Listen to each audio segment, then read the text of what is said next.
wasn't enough to design a dress, a coat, or a hat. You had to turn it into a living thing, she insisted, that breathed on its own and was not just an object. She was passionate about what she did, and she infused her vision and energy into her clients, and that turned up on the runway when they showed their clothes, just as it was about to happen when David Fieldston showed his new line to the fashion press and store buyers during Fashion Week in New York. The crowd was waiting breathlessly for the show to start, and while David was being interviewed, Jenny was doing her job, threading her way through the models, watching the hair and makeup with a keen eye, tugging a dress as it was put on, lifting the collar of a jacket, snapping a bracelet on a wrist, changing a shoe at the last minute. No, she said, frowning as dressers put clothes on a model as though she were a doll. The necklace is on backward, and she has the belt upside down. She rapidly made the necessary changes, nodded, and sped across the room to a model who was being sewn into a see-through lace dress. They hadn't had time to put the zipper in before the show. It happened all the time, and Jenny knew the dress would be a showstopper. You could see the model's naked breasts and most of her body except what was concealed by a flesh-colored G-string, which kept the model relatively decent. David had been nervous about it, and Jenny had assured him that it was 1975 and the country was ready to see breasts, at least on the runway, if nowhere else. Rudy Gernreich had come to the same conclusion, and his bold designs were sensational and had been well received.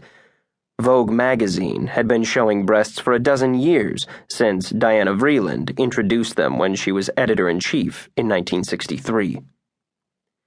Diana Vreeland was Jenny's role model and goddess.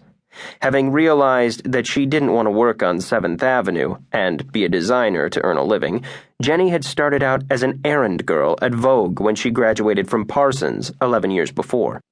She had eventually become the keeper of the closet during Mrs. Vreeland's regime as editor-in-chief. Diana Vreeland had started at Vogue 4 years before Jenny got there.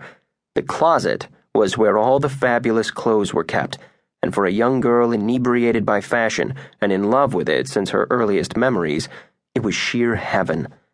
She got to see and touch all the beautiful things going in and out, and how they were put together for every photo shoot. Jenny soon caught the attention of the illustrious Mrs. Vreeland and worshipped at her feet and became her senior assistant. Then Jenny decided to leave the magazine 5 years after she'd arrived. Everyone said she was crazy. She had the perfect job. But she wanted to start her own fashion consulting business, to advise designers and style photo shoots on her own. And remarkably, the only support she got for her project was from Mrs. Vreeland, who secretly told her she was doing the right thing. And much to Jenny's amazement, Diana Vreeland left Vogue at almost the same time. She had become a consultant to the Costume Institute at the Metropolitan Museum of Art, and she was in the audience at the Pierre, waiting to see David Fieldston's show that day. She had been incredibly good to Jenny, who was unfailingly loyal to her in exchange.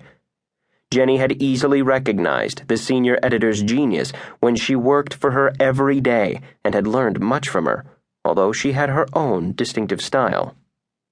Like a good puppeteer, so nobody would notice her as she worked the strings from backstage, she was wearing black from head to foot, as Mrs. Vreeland had.